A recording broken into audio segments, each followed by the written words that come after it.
ഇപ്പോൾ ലഭിക്കുന്ന സുപ്രധാനമായിട്ടുള്ള വാർത്ത ദുരന്ത് ലൈനിൽ തന്നെയാണ് താലിബാൻ ഇപ്പോഴും നിലയുറപ്പിച്ചിരിക്കുന്നത്. പാകിസ്ഥാന്റെ ഭാഗത്തു നിന്നും ഒരു സംഘർഷം അവർ പ്രതീക്ഷിക്കുന്നുണ്ട്, ഒരു വലിയ തിരിച്ചടി അവർ പ്രതീക്ഷിക്കുന്നുണ്ട്. അതുകൊണ്ട് തന്നെ ഇനിയൊരു തിരിച്ചടി ഉണ്ടായിക്കഴിഞ്ഞാൽ ഒരു വമ്പൻ യുദ്ധത്തിനായിരിക്കും നിങ്ങൾ തിരികൊളുത്തി വിടുക എന്നാണ് താലിബാൻ കൃത്യമായി പാകിസ്ഥാന് മുന്നറിയിപ്പ് നൽകിയിരിക്കുന്നത്.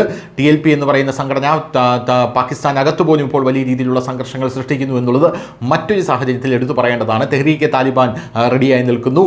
ഈ ഒരു സാഹചര്യത്തിൽ പാകിസ്ഥാൻ വലിയ രീതിയിൽ പിരിമുറുക്കത്തിലൂടെയാണ് കടന്നു പോകുന്നത്. കാരണം താലിബാൻ ഏത് നിമിഷവും ആക്രമിക്കാൻ തയ്യാറായി നിൽക്കുകയാണ്.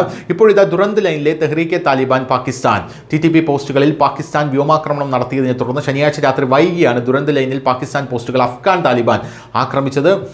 അഫ്ഗാൻ വിദേശകാര്യമന്ത്രി ആമീർ ഖാൻ മുത്തഹി ഒരാഴ്ച നീണ്ടു നിൽക്കുന്ന ഇന്ത്യ സന്ദർശനത്തിനെത്തിയ സമയത്താണ് താലിബാനും പാകിസ്ഥാനും തമ്മിലുള്ള ഏറ്റുമുട്ടൽ ഉണ്ടായത്.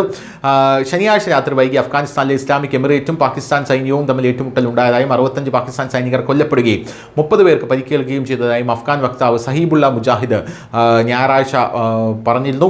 ഈ സമയത്ത് അഫ്ഗാൻ സൈന്യം ധാരാളം പാകിസ്ഥാൻ ആയുധങ്ങളും പിടിച്ചെടുത്തിരുന്നു. എന്തായിരുന്നാലും ഇപ്പോൾ വരുന്ന റിപ്പോർട്ടുകൾ അനുസരിച്ച് ഏകദേശം 68 പാകിസ്ഥാൻ സൈനികരാണ് കൊല്ലപ്പെട്ടത് എന്നുള്ളതാണ്. എന്നാൽ പാകിസ്ഥാനും വിട്ടുകൊടുക്കുന്നില്ല. പാകിസ്ഥാൻ പറയുന്നത് താലിബാന്റെ ഭാഗത്തു നിന്നും ഏകദേശം 200 പേരെ ഞങ്ങൾ വധിച്ചു എന്നുള്ളതാണ്.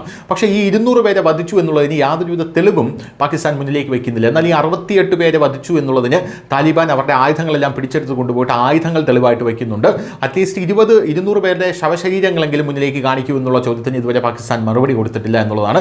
അതിനിടയിലാണ് പാകിസ്ഥാനുള്ളിൽ ആഭ്യന്തര കലാപങ്ങൾ പല രീതിയിൽ പൊട്ടിപ്പുറപ്പെടുന്നത് എന്നുള്ളതും മറ്റൊരു പ്രത്യേകതയാണ്. News desk news India Malayalam.